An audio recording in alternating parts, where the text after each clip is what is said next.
Episode 28.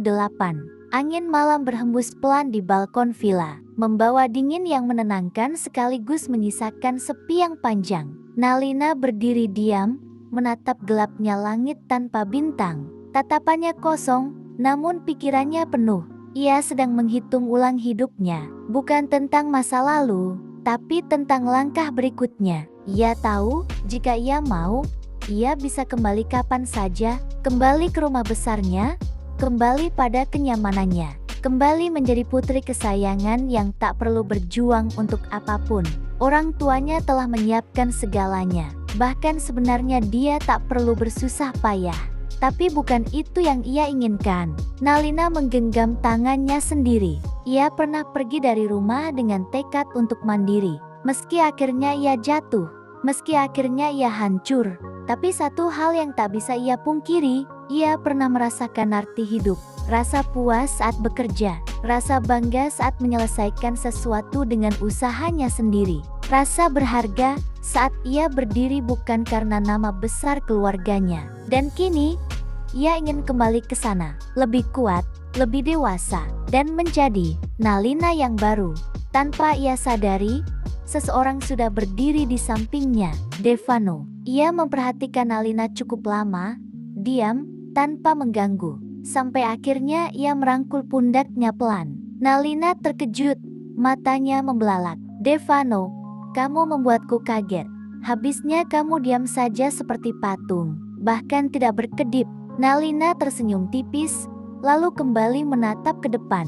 Aku sedang memikirkan masa depanku. Devano menoleh. Ekspresinya langsung berubah serius. Bukankah aku sudah bilang, pikirkan saja hal yang membuatmu bahagia. Sisanya biar aku yang urus. Nalina menggeleng pelan. Tidak, Vono. Ia menatap Devano dalam. Terima kasih. Kamu selalu jadi warna terindah dalam hidupku. Kalimat itu membuat Devano terpaku. Tapi mulai sekarang, aku ingin menata hidupku sendiri. Hening. Aku ingin membuka lembaran baru. Aku ingin punya tujuan lagi. Aku ingin berjalan ke masa depan dengan kakiku sendiri. Devano mengamati wajahnya. Ada sesuatu yang berbeda. Nalina yang semalam masih terlihat rapuh, mulai menghilang, digantikan oleh seseorang yang jauh lebih kuat. Apa yang ingin kamu lakukan? Aku ingin melanjutkan pendidikanku. Jawaban itu keluar tanpa ragu. Devano langsung tersenyum. Bagus, aku akan mendukungmu. Apapun yang kamu mau. Nalina tersenyum kecil. Aku tahu, kamu selalu mendukungku. Kamu tidak pernah menolak keinginanku, kecuali satu hal. Devano terdiam. Saat aku ingin menikah, nada suara Nalina berubah sedikit.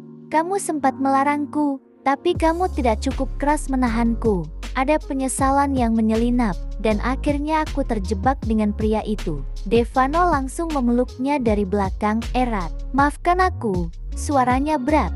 Aku pikir, selama kamu bahagia, aku harus mengalah. Tapi ternyata aku salah. Aku justru membiarkanmu jatuh. Nalina menutup matanya sejenak.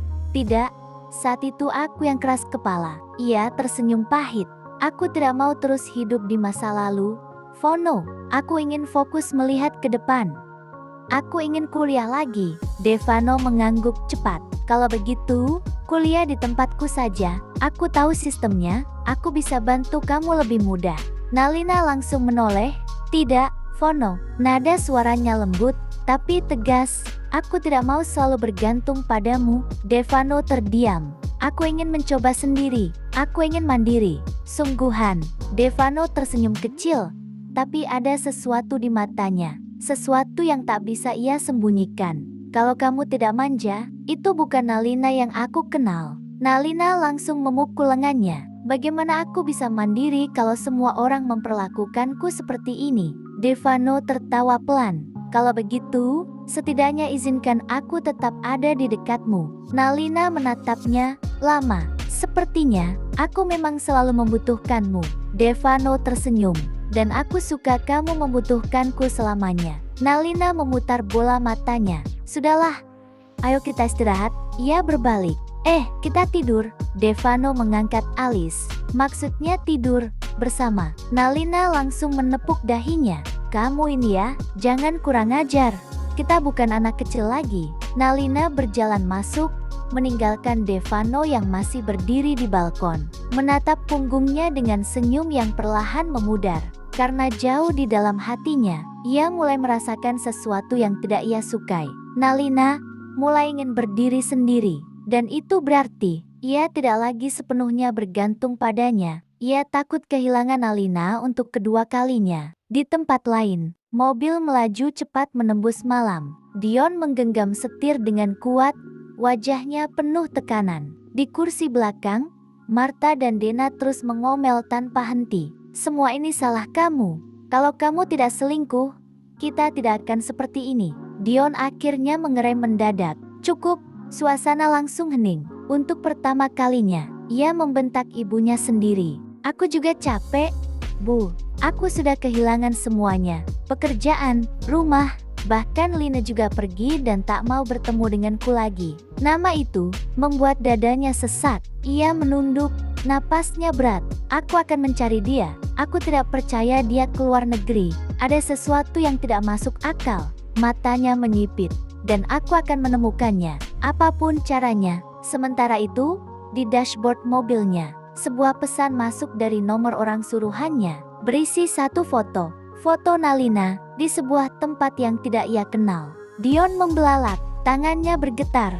Itu bukan luar negeri. Itu masih di kota ini. Tatapannya berubah gelap. Nalina, aku akan menemukanmu. Dan kali ini, aku tidak akan melepaskanmu lagi. Mobil itu melaju semakin cepat, menembus malam yang semakin pekat, menuju sesuatu yang akan mengubah segalanya.